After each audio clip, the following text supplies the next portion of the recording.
الحمد لله الحنان المنان الذي خلق الإنسان وعلمه البيان والصلاة والسلام على رسوله سيد الإنس والجان وعلى آله وأصحابه ذوي الخير والإحسان أما بعد فأعوذ بالله من الشيطان الرجيم بسم الله الرحمن الرحيم اليوم أكملت لكم دينكم وأتممت عليكم نعمتي ورضيت لكم الإسلام دينا صدق الله مولانا العظيم۔ بارگاہ رسالت معاب صلی اللہ تعالیٰ علیہ وسلم میں درود پاک کا ہدیہ پیش کریں۔ اللہم صلی علی سیدنا و مولانا محمد معدن الجود والکرم وآلہ واصحابہ الکرام وابنہ الکریم وبارک وسلم صلاة دائمة سرمدا ابدا۔ قرآن پاک میں ایک ایسی آیت ہے جس کے متعلق یہودی کہتے ہیں کہ اگر یہ آیت ہمارے دین میں داخل ہوئی ہوتی یا ہماری کتاب میں اتری ہوتی تو ہم اس کو عید کا دن منا لیتے۔ یہودی یہ کہتے ہیں اس آیت کا نزول اگر ہماری کتابوں میں ہوا ہوتا تو جس دن یہ آیت اتری اس دن کو ہم عید کا دن منا لیتے۔ وہ آیت کون سی ہے وہی میں نے آج آپ کے سامنے تلاوت کی ہے۔ اللہ فرماتا ہے یہ حجۃ الوداع کے موقع پر حضور صلی اللہ تعالیٰ علیہ وسلم کا آخری حج تھا آپ کی ظاہری زندگی کا۔ اس دن یہ آیت نازل ہوئی تھی اور حضور اکرم صلی اللہ تعالیٰ علیہ وسلم نے اپنا حج مکمل کر کے ارشاد بھی فرمایا تھا کہ آج کے بعد ہو سکتا ہے کہ میں اس جگہ پر تم سے دوبارہ ملاقات نہ کروں۔ اور وہ آخری حج کہا جاتا ہے اور آخری خطبہ بھی حضور کا خطبۃ الوداع جس کو کہتے ہیں مشہور ہے۔ اس وقت یہ آیت اتری تھی۔ آیت کا معنی پہلے سن لیں، ترجمہ۔ رب تعالیٰ فرماتا ہے الیوم اکملت لکم دینکم واتممت علیکم نعمتی، آج کے دن میں نے تمہارا دین مکمل کر دیا اور میری نعمتیں پوری اتار دیں۔ ورضیت لکم الاسلام دینا، اور تم کو اسلام دے کر میں راضی ہوا۔ یہ آیت ہے۔ کسی بھی دین کے بارے میں یہ دعویٰ نہیں ہے کہ وہ پورا کمپلیٹ ہے سوائے اسلام کے۔ پہلے جتنے دین آتے رہے بعد میں اور اس میں شوشہ تھا کہ آخری نبی آنے والے ہیں، شریعت پھر بدلے گی۔ موسیٰ علیہ السلام کا زمانہ آیا، ان کی شریعت تھی، پھر اس کے بعد زمانہ تبدیل ہوا، عیسیٰ علیہ السلام کا دور آیا، شریعت بدلی ہے۔ عقیدہ نہیں بدلتا، شریعت یہ لا کو کہتے ہیں، قانون، قوانین بدلے جاتے رہے۔ آدم علیہ السلام کی شریعت میں الگ قوانین تھے، نوح علیہ السلام کی شریعت میں قانون الگ تھے، بدلتی گئی شریعتیں، لیکن آ کر سٹاپ ہو گئی حضور پاک صلی اللہ علیہ وسلم کے اس دین پر۔ اور پھر رب تعالیٰ نے فرمایا اب دین کمپلیٹ ہو گیا، اب شریعت نہیں بدلی جائے گی قیامت تک، اس میں رد و بدل نہیں ہوگا۔ جو حرام ہے وہ قیامت تک حرام رہے گا، جو حلال ہے وہ قیامت تک حلال رہے گا۔ اب کوئی دنیا میں نہیں آئے گا جو اس شریعت میں کوئی نیا حلال پیدا کرے، نیا حرام پیدا کرے۔ حضور اکرم صلی اللہ تعالیٰ علیہ وسلم کا یہ دین کمپلیٹ ہے، مکمل ہے۔ اب آپ سنیے، قرآن پاک نے جب یہ فرما دیا کہ دین مکمل ہو گیا، یہ وعدہ، یہ دعویٰ کسی اور دین میں نہیں ہے، صرف اور صرف اسلام میں ہے کہ یہاں پیدا ہونے سے لے کر کے وفات تک کے مسئلے اللہ تعالیٰ نے تمہیں بیان کر دیے۔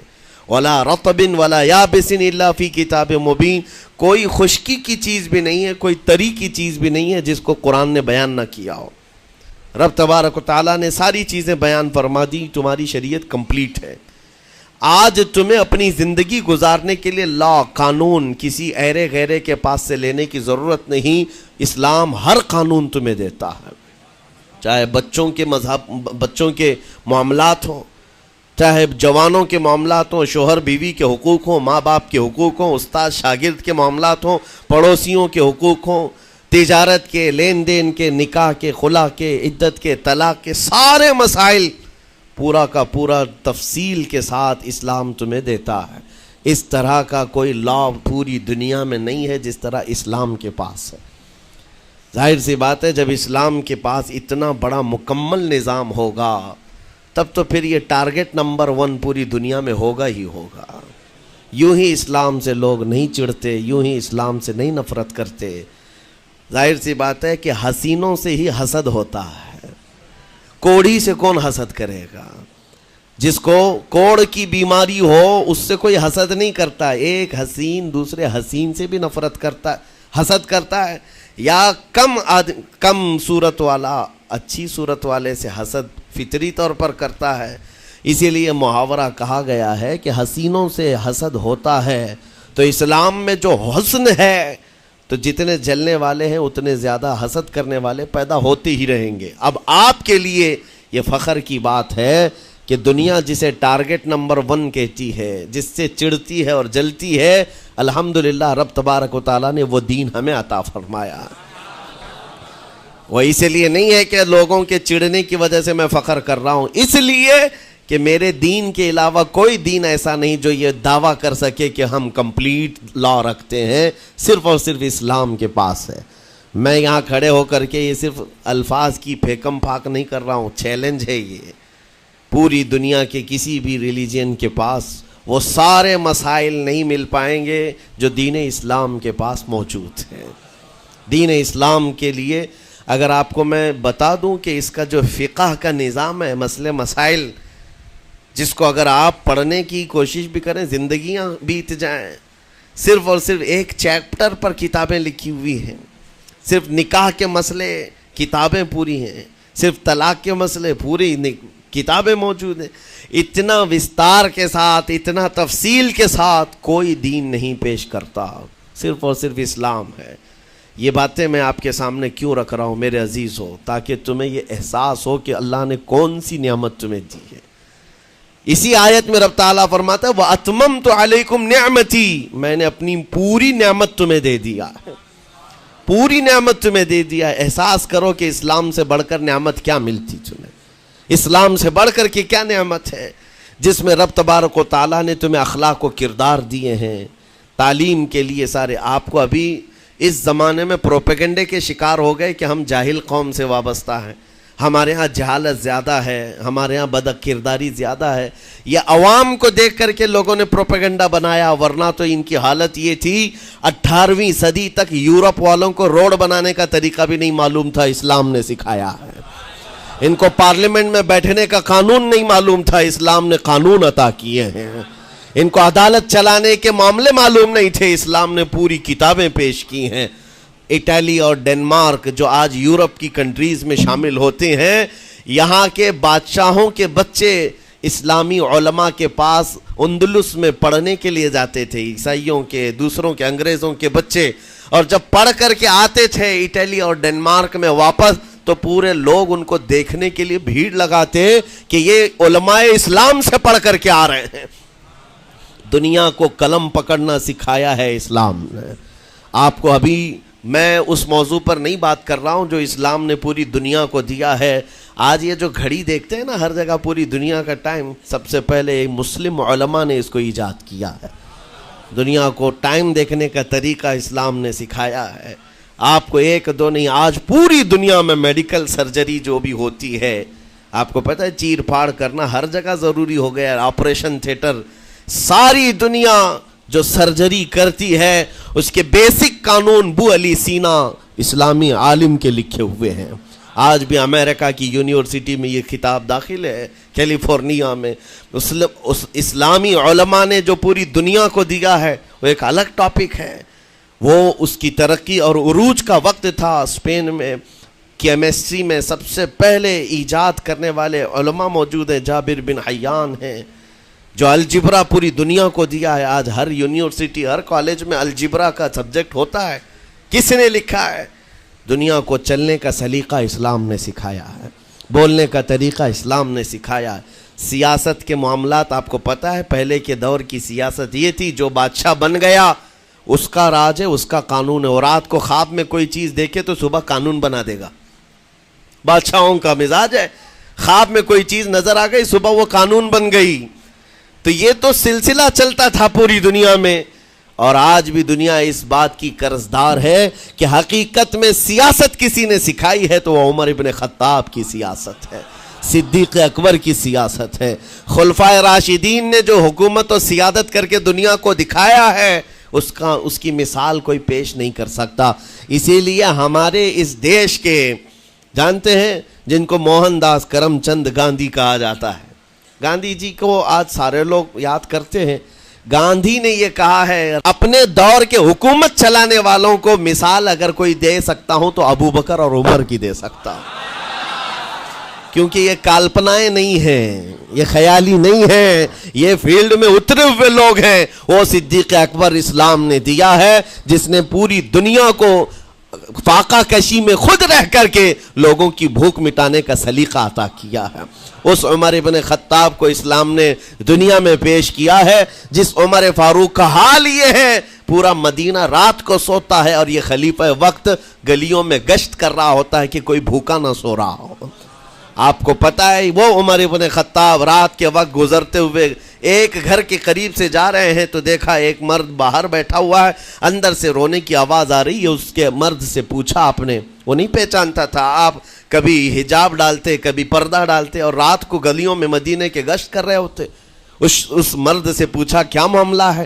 کہا کہ میری بیوی کے بچے کی ولادت کا وقت قریب آ گیا ہے، درد ذہ میں مبتلا ہے اور گھر میں کوئی نہیں ہے، تکلیف ہے۔ جانتے ہو حضرت عمر فاروق رضی اللہ تعالیٰ عنہ اپنے گھر سے اپنی بیوی کو، اپنی بیٹی کو، اپنی بہو کو بلوایا اور کہا جاؤ یہاں پر گھر میں بچے کی ولادت ہونے والی ہے، اس کی تیمارداری کر۔ صبح تک خلیفۃ المسلمین کے گھر کی عورتیں ایک غریب کے گھر کی عورت کی تیمارداری کر رہی ہیں۔ جب بچے کے ولادت کی آواز آئی سب سے پہلے مبارکبادی دینے والے عمر ابن خطاب ہیں۔ اس سے کہتے بھائی تمہیں مبارک ہو، اللہ نے بیٹا عطا فرمایا۔ وہ خوش و خرم ہے کہ میرا کوئی رشتہ دار نہیں ہے، اجنبی رات کو آیا ہے اور مجھے مبارکبادی بھی دیا، میرے گھر کے سارے کام کاج بھی اٹھا لیا اور اپنی پیٹھ پر گھر سے بوریا لا کر کے آٹے اور راشن کا اس گھر میں پہنچایا اور کہا خوش و خرم رہو، اللہ نے تمہارے گھر میں برکت دی ہے۔ صبح اٹھ کر کے وہ لوگوں کو بتا رہا ہے اللہ نے رات کو ایک عجیب فرشتہ بھیجا، میرے گھر میں اکیلی عورت تھی، درد ذہ میں مبتلا تھی، 3 عورتیں بھی آئی اور ایک مرد بھی آیا، رات بھر میرے ساتھ بیٹھا رہا، مجھے کھلایا پلایا بھی، میرے گھر کی تیمارداری بھی کر کے گیا۔ لوگوں نے کہا جانتے ہو کون تھا؟ وہ عمر ابن خطاب امیر المومنین تھے۔ دنیا کو یہ سیاست کا سلیقہ دینے والا اسلام کا وہ عظیم سپہ سالار ہے۔ آج بھی آپ کو میں بتاؤں اٹلی میں اور ڈنمارک میں اور کچھ کنٹریز میں ایک دن منانے کا پرستاؤ پیش کیا جا رہا ہے۔ یہ نہیں کہہ رہا ہوں ریچرڈ کا یا ریمونڈ کا، کوئی جو بڑے بڑے ان کے سپہ سالار ہیں ان کا ایک دن منایا جائے گا جن کو مطلب کوئی بہت بڑا نوبل پرائز ملا ہو۔ میں یورپین کنٹریز کی بات کر رہا ہوں جہاں وہ اپنے بادشاہوں کے پیدائش کا دن یا ان کے کسی اینیورسری کو منانے کا پرستاؤ نہیں پیش کر رہے، بلکہ یورپ کی یہ 2 کنٹریاں ہیں جو یہ پرستاؤ پیش کر رہی ہیں کہ سال میں ایک دن ایسا منایا جائے جس کا نام صلاح الدین ایوبی ڈے ہونا چاہیے۔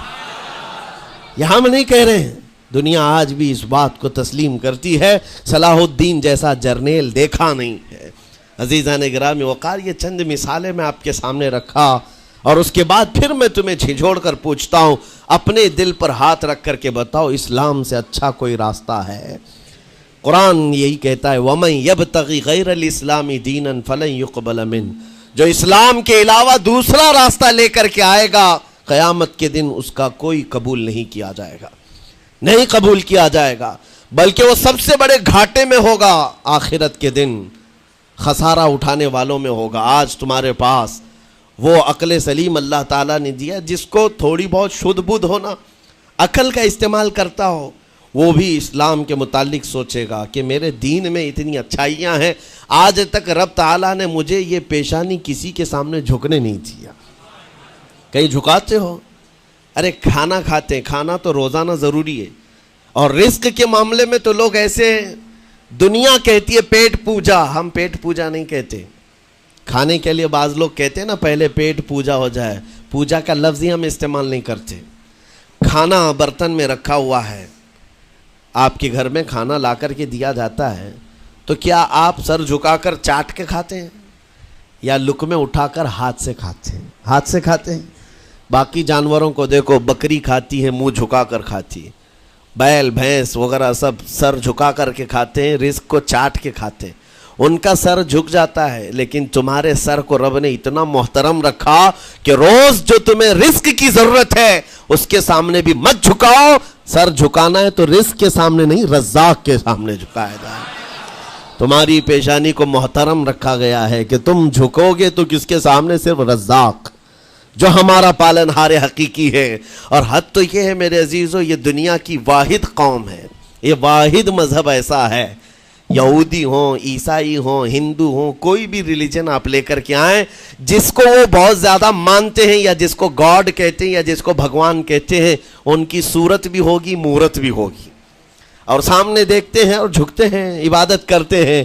لیکن تنہا مسلمان ایسے ہیں، کروڑوں مسجدیں ہوں گی، کہیں خدا کی کوئی تصویر دیکھا ہے؟ کہیں مسجدوں میں خدا کا کوئی مورت یا صورت بنائی ہوئی دیکھا ہے؟ نہیں ہے. یہ واحد قوم ہے جو بن دیکھے مولا کی بارگاہ میں سجدے میں جھک جاتی ہے. صرف بات اتنی ہے کہ ان کو یہ کہنا پڑے گا، اگر میں کہوں میرے نام پر آ جاؤ جھک جاؤ، نہیں، کوئی نہیں جھکائے گا. ہاں، یہ کہنا پڑے گا امام کو بھی، اللہ اکبر، اللہ سب سے بڑا ہے. پھر کوئی پیچھے کھڑا ہوا یہ نہیں پوچھتا کہ کس نے کہا، کون پکار رہا ہے، پیشانی لے جا کر زمین پر لگا دیتے. کیوں؟ ہماری پیشانی خالص اللہ کے لیے ہے. میرے عزیزو، یہ وہ پرائیورٹیز ہیں اور یہ اسپیشلٹی ہے آپ کے اس کمیونٹی کی، جس کو مجھے آپ کے سامنے رکھنا ہے. اتنی سارے اچھے گلشن کو چھوڑ کر اگر کوئی بربادی کی طرف جائے تو پھر سوائے بدنصیبی کے کیا ہے اس کے پاس؟ جس کو اللہ تبارک و تعالیٰ وعدے کیا ہو کہ تم اپنی جان اور اپنے مال کے بدلے مجھ سے جنت خرید لو، جہاں پر سارے اخلاق و کردار اور دنیا کی سب سے اعلیٰ اخلاق تمہیں سکھانے کے دعوے کیے گئے ہوں، وہ چھوڑ کر کے اگر دنیا کہیں اور جائے تو پھر تمہاری یہ ہرما نصیبی ہے. ایک بات میں آپ کو بتاؤں، سکسیس کس کو کہتے ہیں؟ کامیابی. اور ہر کوئی یہ کہتا ہے کہ مجھے سکسیس کی طرف سفر کرنا ہے. 10ویں پاس نوجوان کو بھی پوچھیں کہ کوئی بھی کورس کر رہا ہے، آگے جا رہا ہے، کیوں جا رہا ہے؟ کچھ سکسیسفل لائف گزارنا ہے، کامیاب زندگی گزارنا ہے، اس کے لیے دروازے کھٹکھٹا رہا ہے. تمہیں پتہ ہے ان مسجدوں کے میناروں سے جو آواز گونجتی ہے اذان کی، اس میں ایک لفظ آتا ہے، سارے لفظ تو آپ کو یاد ہوں گے، اللہ اکبر بھی کہا جاتا ہے، اشہد ان لا الہ الا اللہ بھی، اشہد ان محمد رسول اللہ بھی ہے. اس کے بعد ایک لفظ پکارتا ہے مؤذن، حی علی الصلاۃ. حی علی الصلاۃ کا مطلب ہوتا ہے آؤ نماز کی طرف، آؤ نماز کی طرف. اس کے بعد ایک اور لفظ پکارتا ہے حی علی الفلاح، جس کا معنی معلوم ہے آپ کو؟ مؤذن یہ کہتا ہے آؤ کامیابی کی طرف، آؤ کامیابی کی طرف. ٹوٹل یہ دن میں 10 بار مؤذن پکارتا ہے. فجر میں 2 بار، ظہر میں 2 بار، عصر میں 2 بار، مغرب میں 2 بار، عشاء میں 2 بار. کتنی مرتبہ پکارا؟ 10 بار پکارا تمہیں، آؤ کامیابی کی طرف. لیکن ایک بات یاد رکھو، یہ پکارنے والے مؤذن کی حالت مت دیکھو کہ یہ پکار رہا ہے، بلکہ یہ رحمان کی صدا ہے، یہ اللہ کی صدا ہے جو تمہیں بلا رہا ہے. یہ تو اپنی آواز اور اپنے الفاظ سے ترجمانی کر رہا ہے اور تمہیں اللہ کی صدا تمہارے تک منتقل کر رہا ہے. لیکن حقیقت میں بلانے والا کون ہے؟ اللہ ہے. مسجدوں میں بلانے والا کون ہے؟ اللہ ہے. اللہ کی صدا پر آپ آ رہے ہو. اب سوچو، جو رحمان تمہیں 10 مرتبہ دن میں یہ بات پہنچا رہا، آؤ کامیابی کی طرف، آؤ کامیابی کی طرف، تم اس چیز کو چھوڑ کر کے کامیابی ان لوگوں کے سامنے ڈھونڈنے نکلے جن کو پیشاب کرنے کا سلیقہ نہیں معلوم، جن کو کھانے پینے کے طور طریقے نہیں معلوم. ان لوگوں کے پاس ہمارے بچے اگر کامیابی ڈھونڈیں گے تو بات یہی ہے، ٹوپی کو سر پر پہنو تو اچھا لگے گا، لیکن دوسری جگہ پہننے لگے تو بیوقوف کہیں گے، ظلم کر رہے ہو ٹوپی کے ساتھ. اسی طرح میں کہتا ہوں مسلمان کو اللہ کی بارگاہ میں آ جانا سب سے بڑی کامیابی ہے. اور اگر دوسروں کے ہاں در در بھٹکتا ہے تو گویا کہ اس نے اپنی حیثیت کو ہی گرا دیا ہے. اسی لیے اقبال نے کیا کہا تھا، بہت اچھی بات، کہ وہ ایک سجدہ جسے تو گراں سمجھتا ہے. گراں کا مطلب کیا؟ بھاری. ایک سجدہ کرنے میں تو بھاری پن محسوس کرتا ہے، وہ ایک سجدہ جسے تو گراں سمجھتا ہے، ارے 1000 سجدوں سے دیتا ہے آدمی کو نجات۔ در در جھکنے سے تو تمہیں بچا لیتا ہے۔ اس کے سامنے بھی جھکا، نیتا کے سامنے بھی جھکا، سیٹھ کے سامنے بھی جھکا، پولیس کے سامنے بھی جھکا، جج کے سامنے بھی جھکا، سب کے سامنے جھک رہا ہے۔ ایک سجدہ یہاں کر لے، مولا ہر سجدے سے تجھے آزاد کرتے۔ یہاں جھکنے والا پھر کہیں اور نہیں جھکتا۔ ہاں اسی لیے شاعر نے کہا ہے، مرد حق باطل کے آگے مات کھا سکتا نہیں، سر کٹا سکتا ہے لیکن سر جھکا سکتا نہیں۔ یہ ہماری تاریخ ہے جو آپ کے سامنے ہے۔ آپ کو پراؤڈ فیل ہونا چاہیے کہ رب تعالیٰ نے مجھے کون سی بڑی نعمت عطا کی، اتنی عظیم نعمت ہے۔ ایک واقعے کے ساتھ میں اپنی گفتگو کو آپ کے اندر ڈالنے کی کوشش کرتا ہوں۔ حضور پاک صلی اللہ تعالیٰ علیہ وسلم کے دین کی حلاوت اور چاشنی کس کو ملے گی پتہ ہے؟ 3 چیزیں۔ جو ایمان کی لذت جس کو ملتی ہے وہ پھر دوسری جگہ نہیں منہ مارتا، ادھر ادھر نہیں دیکھتا کہ کہاں کامیابی ہے، کہاں سکسیسفل ہے، بلکہ جس کو ایمان کی لذت ملی ہے وہ یہ سوچتا ہے کامیابی میرے نبی کے قدموں میں ہے، مجھے جو ملنا ہے وہ یہیں سے ملنا ہے۔ بریلی کے امام کہتے تھے، یا رسول اللہ خلق کے حاکم ہو تم، رزق کے قاسم ہو تم، جو ملا تم سے ملا تم پہ کروڑوں درود، اور تم ہو حفیظ و مغیث، یا رسول اللہ تم ہو حفیظ و مغیث، کیا ہے وہ دشمن خبیث، تم ہو تو پھر خوف کیا، تم پہ کروڑوں درود۔ یہ ایمان کی لذت جسے مل جاتی ہے وہ کامیابی حضور کے قدموں میں ہی دیکھتا ہے، پھر اسے ادھر ادھر کی چیزیں نہیں پریشان کرتی۔ یمن کا ایک قبیلہ تھا بنو کلب، اس قبیلے کے ایک شخص تھے حارثہ نام، ان کی بیوی سعدہ۔ ایک چھوٹا سا واقعہ بتا رہا ہوں۔ حارثہ اور سعدہ چھوٹا سا خاندان تھا، 3 بچے تھے۔ حارثہ کے بیٹوں میں ایک بیٹے کا نام ہے زید، نام یاد رکھیں، بہت امپورٹنٹ نام میں ذکر کر رہا ہوں۔ ایک ہی نام ایسا ہے جو قرآن میں آیا ہوا ہے، وہ زید۔ یہ حارثہ کے بیٹے زید ہے، بیوی سعدہ ہے۔ یہ حارثہ اور سعدہ 3 بچوں کے ماں باپ تھے، ہنسی خوشی زندگی گزار رہے تھے۔ سعدہ ایک دن اپنے بچوں کو لے کر اپنے مائکے جا رہی تھی، راستے میں ڈاکوؤں کا حملہ ہو گیا، مال سب چھین لیا قافلے کا، اور اتفاق ایسا کہ یہ 8 سال کے جو زید تھے ان کو بھی ڈاکوؤں نے چھین لیا۔ ایک ماں سے اس کا 8 سالہ بڑا بیٹا چھین لیا جائے تو ماں کی کیفیت کیا ہوتی؟ اس قدر درد میں تھی ماں، جان تو بچ گئی، 2 بچے بھی بچ گئے، لیکن بڑا بیٹا میرے ہاتھ سے چلا گیا۔ مارے مارے صحراؤں میں گھومتی تھی، پکارتی تھی میرا زید میرا زید میرا زید میرا زید۔ ڈاکوؤں نے زید کو کیا کیا؟ عکاظ کا ایک میلہ لگتا تھا، اس وقت یہ غلامی کا دور تھا، لوگ انسانوں کو پکڑتے اور بیچ دیتے تھے، وہاں لا کر کے انہوں نے زید کو بیچ دیا، غلام کی حیثیت سے بیچ دیا۔ آگے میں بتاتا ہوں۔ یہاں سعدہ کا حال بے حال تھا، واپس گھر آئی تو باپ اپنے شوہر سے کہا، اور شوہر کا حال تو ایسا تھا کہ وہ زید کو اپنے آنکھوں کا نور، اپنے آنکھوں کا سرور سمجھتا، اور اس قدر پیار و محبت والا باپ مارے مارے گھومتا رہا گلیوں میں، اور ان کا لکھا ہوا ایک اشعار کا منظوم ترانہ ہے جو اپنے بیٹے کی جدائی میں لکھا۔ اپنے دشمن بھی وہ ترانہ سنتے تو رو پڑتے تھے، ایک باپ کا درد اپنے بیٹے کی جدائی میں، بہت روتے تھے، بہت۔ ماں بھی دن رات روتی، باپ بھی پہاڑوں پر چڑھ جاتے اور وہاں سے صدا لگاتے، اے آسمان اگر تو نے زید کو دیکھا ہے تو میرے حوالے کر دے، زمین کے چپے کہیں اگر زید میرا زندہ ہے تو مجھے وہاں تک لے چل۔ یہ اشعار میں گنگناتے تھے، روتے تھے۔ اور زید کا کیا ہوا؟ عکاظ کے میلے میں بیچ دیا گیا۔ خریدا کون؟ حکیم بن حزام، جو حضرت خدیجہ رضی اللہ تعالیٰ عنہ کے بھائی لگتے تھے۔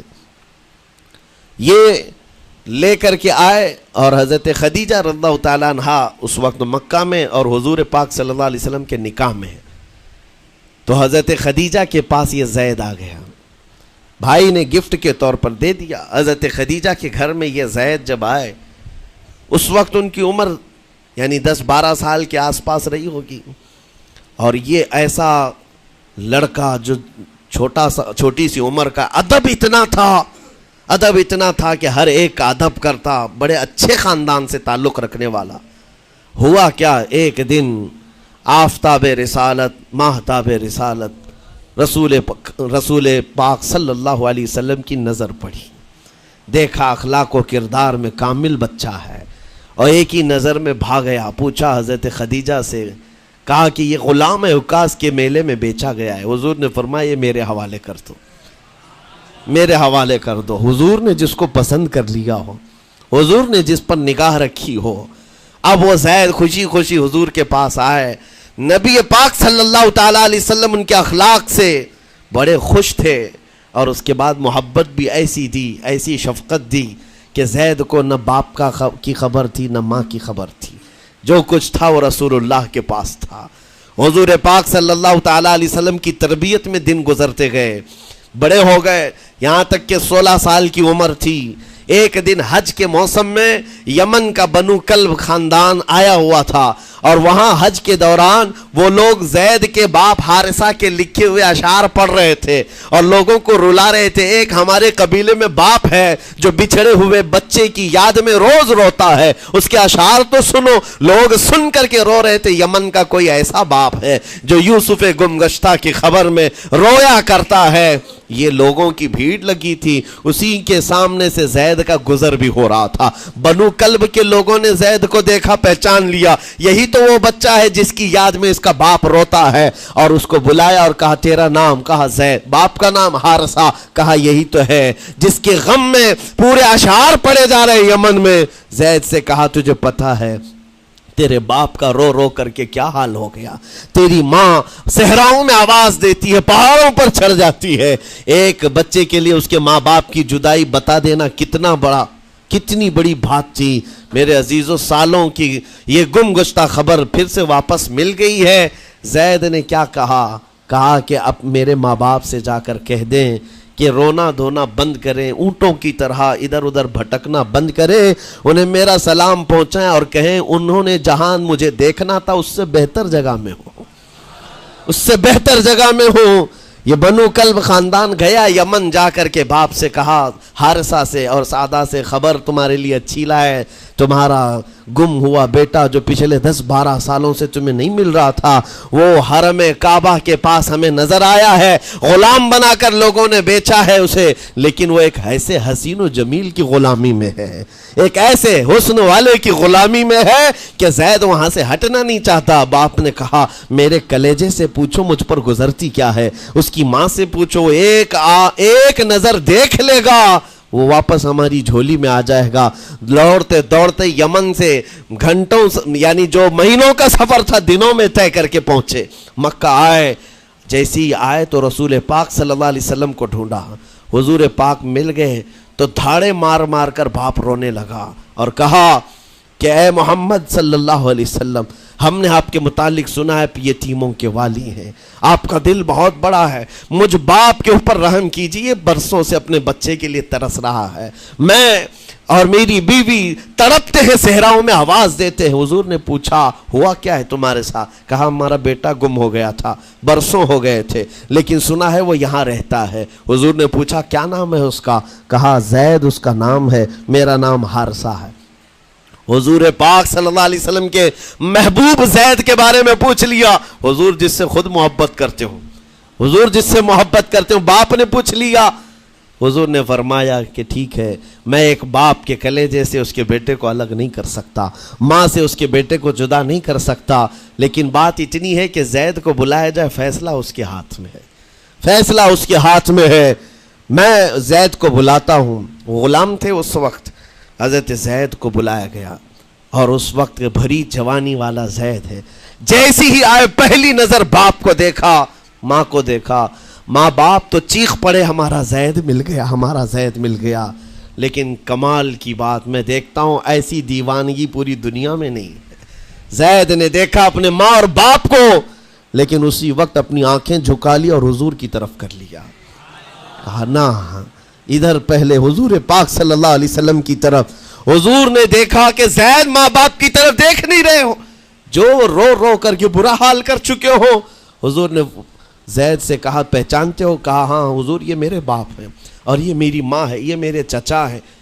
حضور نے فرمایا پھر ملتے کیوں نہیں ہو؟ کہا سرکار اگر اجازت ہو تو ملوں گا، برسوں کا بچھڑا ہوا جوان ہے، آپ اجازت دو تو میں ملوں گا۔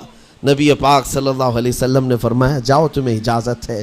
جیسی گئے اس منظر کو جو بیان کیا گیا ہے میرے عزیزوں، ہم پڑھتے ہیں تو آنکھیں بھیگ جاتی ہیں۔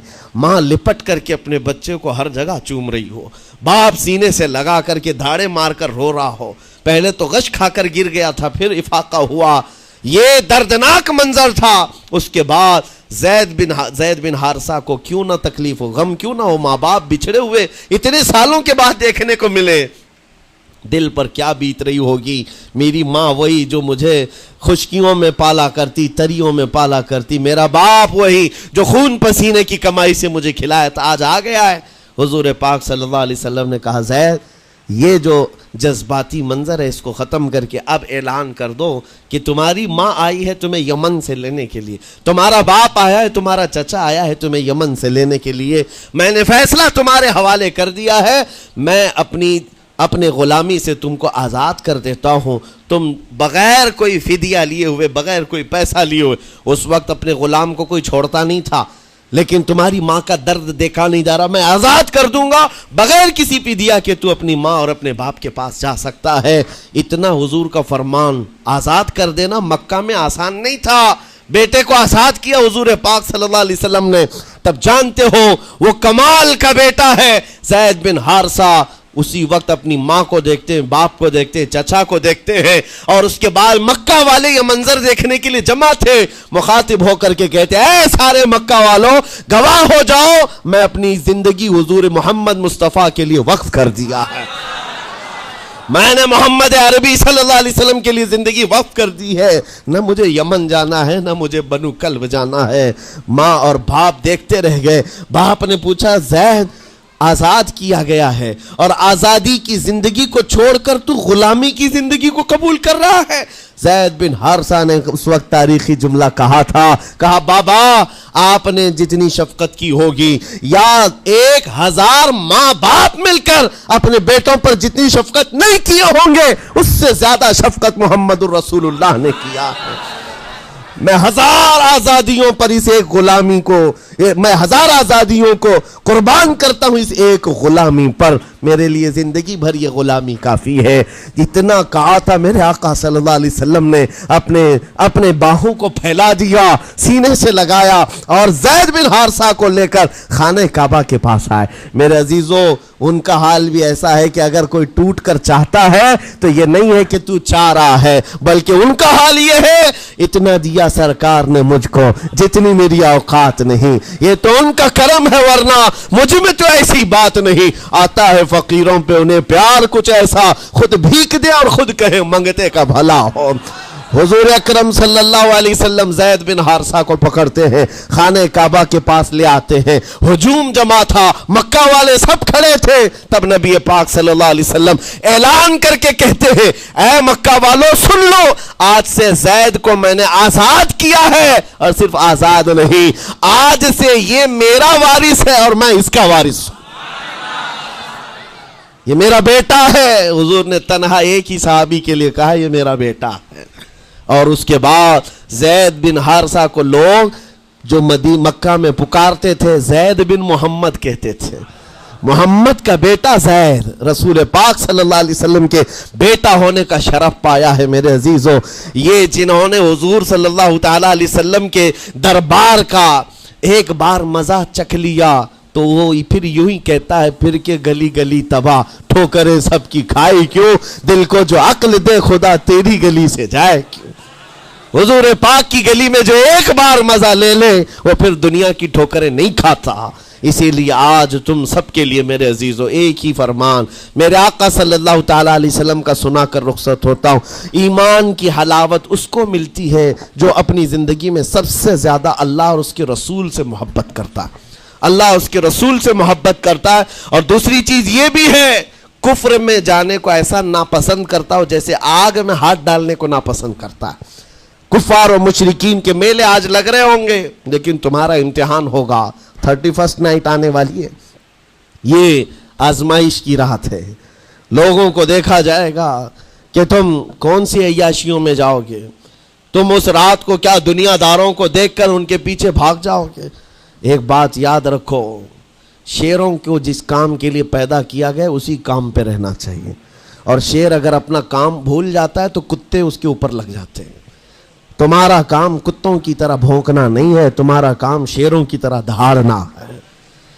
میرے عزیز محمد عربی صلی اللہ علیہ وسلم کے وہ شیر جو گٹر اور نالی کے لیے نہیں پیدا کیے گئے، اعلیٰ اخلاق و کردار کے لیے پیدا کیے۔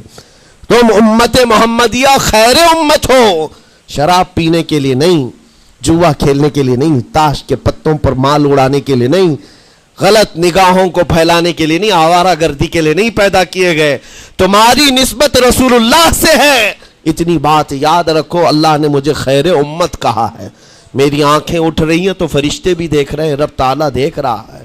میرے چلنے پھرنے کو رب تبارک و تعالیٰ اس کے علم سے کوئی ایک ادا بھی میری بے خبر نہیں ہے، غافل نہیں ہے۔ اس لیے عزیزان گرامی وقار، تمہارے اس آنے والے نئے سال کی کیسے آپ اوپننگ کرتے ہو، کیسے اس کی ابتدا کرتے ہو، یہ تمہارے ہاتھ میں ہے۔ گناہوں کی لذت کے ساتھ اپنی زندگی کا ایک نیا سال شروع کر رہے ہو، یا پھر رب تبارک و تعالیٰ کی تسبیح و تہلیل اور مصطفیٰ کریم کے قدموں میں درود بھیج کر اپنے نئے سال کی ابتدا کرتے ہو۔